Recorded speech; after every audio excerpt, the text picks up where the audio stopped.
જય શ્રી કૃષ્ણ. મારું નામ નૈલેશ રાઠોડ છે. હું વિજયનગર સ્કૂલમાં ટીચર તરીકે જોબ કરું છું. મારું મકાન પ્રભુ કૃપા ફ્લેટમાં રાણીપ વિસ્તારમાં હતું. જૂનું હતું એટલે પ્રોપર્ટી વેચવા માટે થોડી અઘરી હતી, પણ મારા સંબંધી થ્રુ મને આ ક્લિયર ડીલનો કોન્ટેક્ટ થયો અને એમને આ પ્રોપર્ટી સેલ કરવા માટે કોન્ટેક્ટ કર્યો.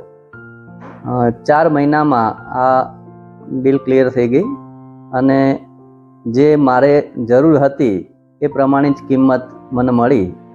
ક્લિયર ડીલમાંથી જે કંઈ વિઝિટ માટે મોકલતા એ આપણી અપેક્ષા મુજબના જ વ્યક્તિ મોકલતા, એને અનુકૂળ હોય મકાન એવા વ્યક્તિને જ મોકલતા અને આવે ત્યારે અગાઉ પણ જાણ કરી દેતા કે ભાઈ આ વ્યક્તિ આ સાંજના કે સવારે આવવાના છે, તો આપણને અગાઉથી જાણકારી મળી રહેતી, એટલે એ કોન્ટેક્ટ પણ થઈ શકતો અને સંતોષપૂર્વક આ કામ મારું પૂરું થયું છે. એટલે કોઈને પણ પ્રોપર્ટી સેલ કરવી હોય તો એના માટે ક્લિયર ડીલનો કોન્ટેક્ટ કરી શકે. કામ સરસ છે લોકોનું.